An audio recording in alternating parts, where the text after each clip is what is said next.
This is Christina Shala, and welcome to another episode of Empowering the Educator. Today we're going to take a look at why a school would need multiple educational frameworks and how to attach them. In order to better understand the concepts that will be covered today, I highly recommend that you first watch the Educational Frameworks video prior to watching this. There are a few different scenarios in which a school might consider developing multiple frameworks. The first being if the school is a larger school with more than one division. So, for example, the school might have an early years program, primary, middle school, and high school. And it may be the case that each division would like to have their own education framework. The second scenario is when shifting mindset. So, for example, if a school is wishing to implement a growth mindset, innovators mindset, entrepreneurial mindset, etc. And the last scenario is if a school is wishing that after-school programs that they run to also have a connection to what's taking place at school. In this case, they may require the after-school program to develop an educational framework themselves or plug into an existing one that the school is using. When attaching frameworks together, a school can choose from a variety of different methods. Just all depends on what the aim is. In today's video, we're going to take a look at the following models: the Lego model, the Tinker Toy model, the Cog model, and combining multiple models together. Before getting started, I would just like to point out that all of the images that I'm going to be sharing come from my book, Empowering the Educator Within. And if you're looking for more information about any of them or further examples, those can also be found in the book. To get things started, let's take a look at the Lego model. This model would be used by a school looking to implement a framework for shifting mindset alongside a framework that is more curriculum-based and touches more on how subject areas connect together, such as prior ones that I've shared, like the transdisciplinary framework, the flipped classroom framework, or the language framework. If you take a look at the first diagram, it depicts the idea behind the Lego model, which is one framework snapping on top of another one. Neither of them directly influencing the other one, they just run alongside each other. If you take a look at the second diagram, it shows what actual frameworks would look like if they were to be snapped one on top of another. And you'll see it shows the entrepreneurial framework for shifting mindset on top of the language framework. And the way that a school would implement this would be to provide teachers with this visual, let them know that they will be using both frameworks, but for two entirely different purposes, and to provide the teachers with two sets of planners, one for implementing the entrepreneurial mindset framework, and the other set for implementing the language framework. The next model that we're going to look at is the Tinker Toy model. Now, this model is to be used by a school with multiple divisions that are looking to implement the same core goal. So in this example, let's say they were looking to bring language to the forefront, but using different frameworks. So each division would have a different framework, each with the goal of bringing language to the forefront. And the second scenario would be if a school was looking to also have after-school programs connect through that same core goal but using, again, slightly different frameworks.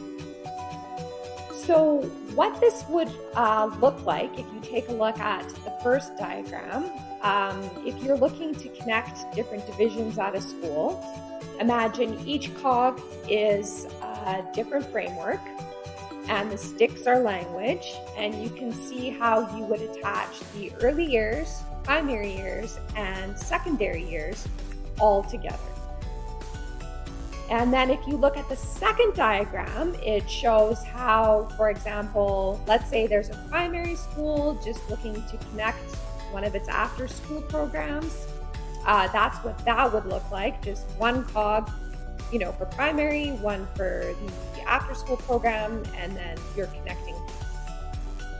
But they can also look more complicated. So if you look at the diagram beside it, it shows how many different pieces you can put together, all with the same core goal. And so you can see you've got different divisions and different after-school programs.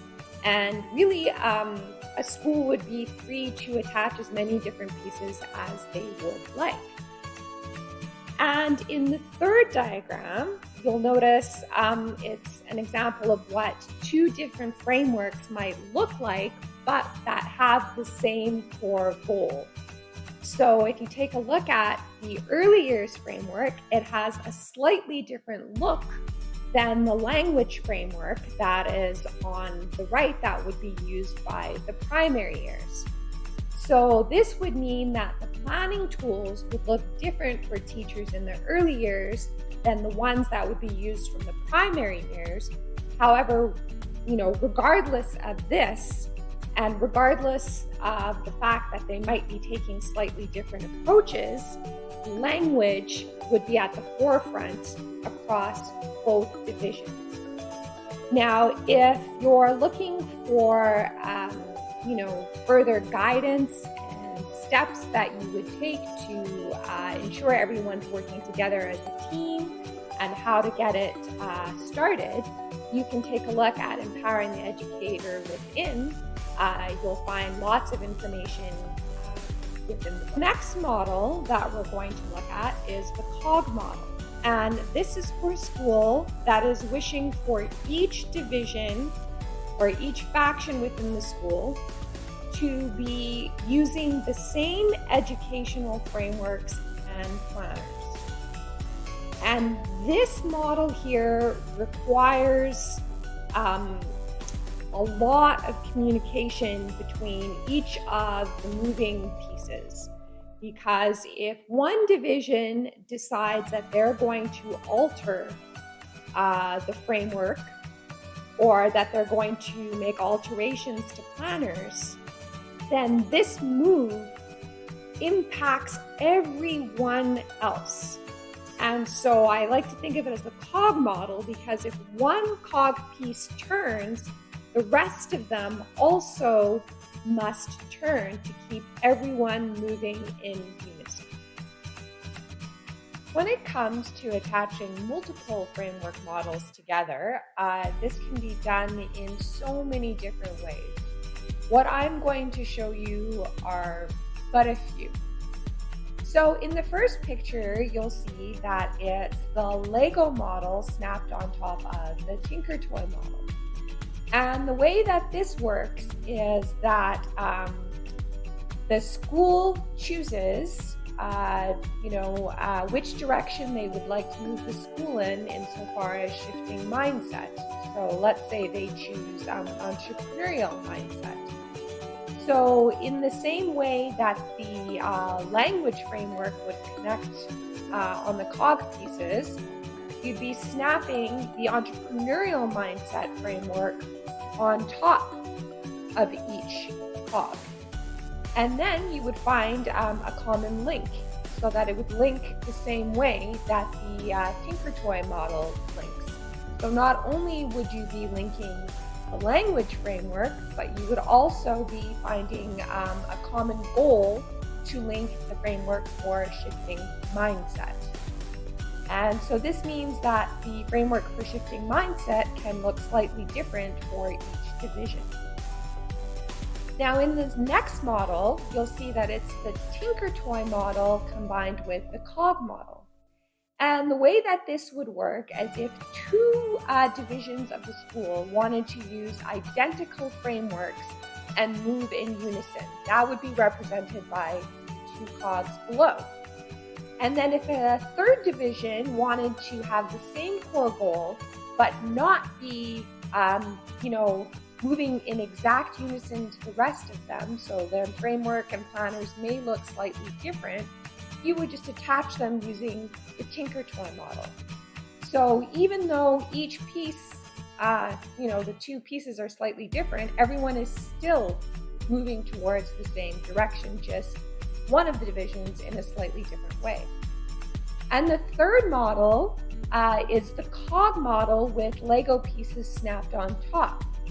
And so the way that this would work is, again, let's say that you were using the language framework and the entrepreneurial framework for shifting mindset. It's the same concept as the original cog model with just one framework, only now you're working with two frameworks. And any shift taking place with the language framework or the entrepreneurial framework or their sets of planners would cause a shift in each cog piece. So the school would, in a sense, be moving in unison with two frameworks going in unison. And as I mentioned, this is just, a few ways that the models could connect. Feel free to play around and come up with your own ideas of how you would like to do so.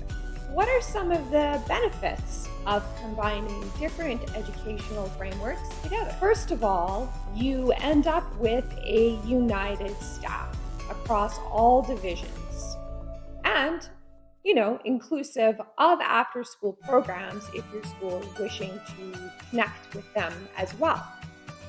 And so a lot of times, especially at a larger school, things can seem disconnected.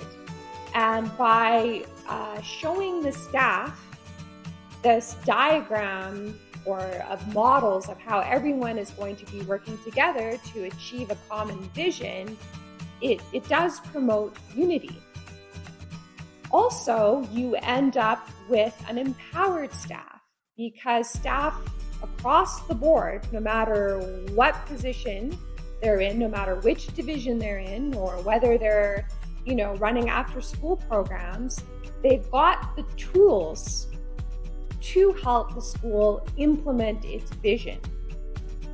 And everyone is doing so with confidence that they are helping move in the right direction. And then lastly, you end up with empowered students because it doesn't matter which division that they're in, the transition that they're going to make from early years to primary years, or whether they're going to after-school programs, they can see how everything connects. There's no jolts between transitions.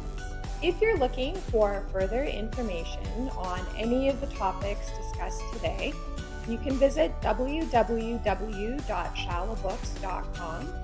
There you'll find articles on the education blog and a link to purchase Empowering the Educator Within.